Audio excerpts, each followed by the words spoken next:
Oi pessoal, tudo bem? Continuando aqui o nosso bate-papo com a Thaís, técnica da Autobock, vamos falar um pouquinho a respeito da indicação certa, né, de cada componente ou da prótese para o paciente. Tá? A gente tem muita procura hoje pela internet, e-mail, WhatsApp, querendo saber valores de prótese, mas não querendo saber o que realmente é indicado para aquele usuário, para aquele paciente. Tá? Então assim, a Thaís está aqui junto, né, de nós para esclarecer esse assunto, tá? E falar um pouquinho para vocês dessa importância, tá certo? Vou passar para a Thaís aqui a palavra. Pessoal, tudo bem? Então, o que é, né, a indicação certa? Todos nós somos diferentes, né? Ninguém é igual e todo mundo passou por um caso diferente, no momento da amputação, são histórias diferentes, vidas, né, necessidades diferentes.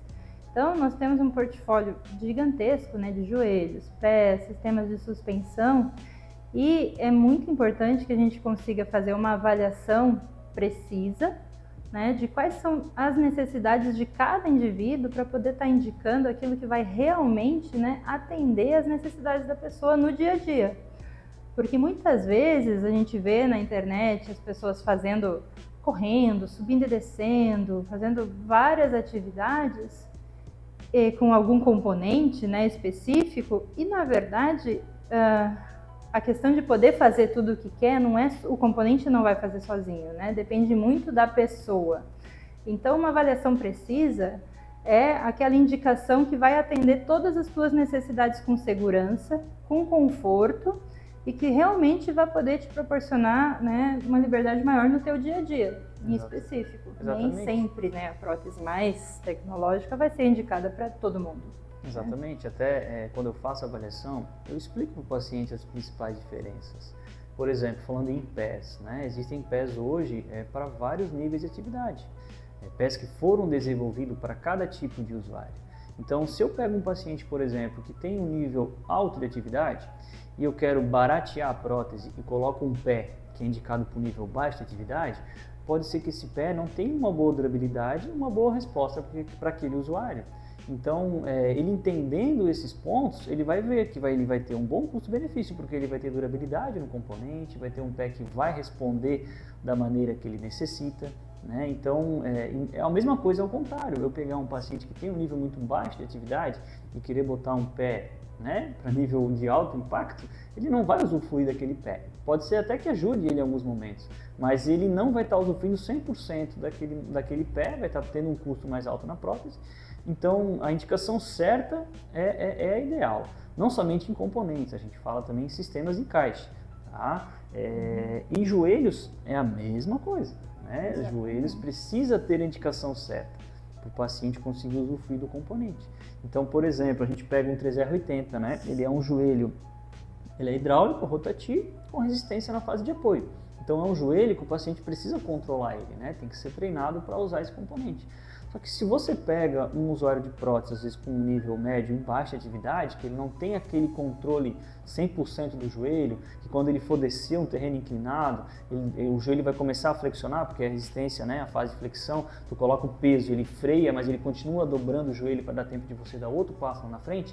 Se esse usuário não tem esse controle, às vezes a indicação certa não é esse modelo de joelho, e sim o modelo de joelho que quando ele coloca o peso, o joelho freie, né? Não continue flexionando, para que ele se sinta seguro e consiga evoluir outro passo. Então, por exemplo, o 3R92, né, que é esse modelo aqui, ele é assim, né, Thaís? Ele tem um sistema pneumático aqui dentro, tá? Que consegue estar regulando a velocidade de flexão e extensão, então dá uma suavidade no passo, né, melhor. E o sistema dele interno aqui é com freio ativado por peso. Colocou o peso, o joelho fica freado, não vai dobrar. Colocou outro passo na frente, soltou o peso da prótese, o joelho vai fazer a liberação para flexionar. Então, são duas características diferentes. Então, o usuário, ele precisa entender isso, né? Muita gente chega, eu quero o 3R80 que é a melhor opção. Muitas das vezes não. Muitas das vezes um joelho um pouco mais inferior, não quer dizer que inferior é ruim, não. Um pouco mais inferior, ele vai ser mais barato e vai atender as necessidades dele, certo? Mais ou menos isso a gente queria explicar para vocês, porque é algo que a gente bate muito na tecla, né? De conseguir atender o paciente presencialmente. A avaliação online existe, dá para a gente entender um pouco da situação, mas é presencial, né, Thaís? Que a gente vai conseguir avaliar, por exemplo, muscular, a parte óssea, como ficou essa resistência, como ficou até o membro contralateral, tá? Não sei se a Thaís quer dar mais uma pincelada a respeito desse assunto, acho que também é legal. Não, é exatamente isso. Então, é só na avaliação presencial que a gente realmente consegue avaliar como um todo. Porque, né, o nosso paciente, a pessoa amputada, ela não é um membro residual, né? Ela não é o que aconteceu na amputação, é um todo. A gente precisa conseguir compreender como está o membro contralateral, como estão os braços, as mãos, se tem controle suficiente para manusear alguns sistemas de suspensão, né? Se vai conseguir caminhar com o joelho mais livre ou com o joelho com uma resistência na fase de apoio. Porque se a gente faz uma indicação errada, né, ou uma indicação que a gente tentou fazer de forma online, não conseguiu avaliar todos os parâmetros que a gente precisa, a gente pode, ao invés de indicar a melhor solução, a gente pode acabar indicando alguma coisa que não atende tanto e limitando o nosso paciente, né? E a gente sabe que limitação, porque é uma mobilidade muito alta e a gente indicou um joelho que não atende essa mobilidade, a pessoa não consegue fazer todas as suas atividades, como mesmo um usuário de mobilidade baixa, né, que não consegue performar tão bem numa prótese muito dinâmica, essa pessoa vai poder ter medo de caminhar, não se sentir tão segura e vir se limitando cada vez mais. Então existe, né, um portfólio muito grande, não existe assim, não é sempre que o mais caro é o melhor. O melhor é aquilo que está perfeitamente indicado para as necessidades de cada usuário. Exatamente. Né? Exatamente. Então, acho que é basicamente isso que precisa levar muito em consideração e por isso é muito importante as avaliações presenciais. Não é só eu, Diogo, né, protesista aqui da Biotech, que está falando. É a Thaís, uma técnica da Box experiente, né, que atende vários pacientes aí e sabe o que está falando. Tá certo? Qualquer dúvida, entre em contato conosco que a gente está aí disposto a ajudar vocês. Valeu!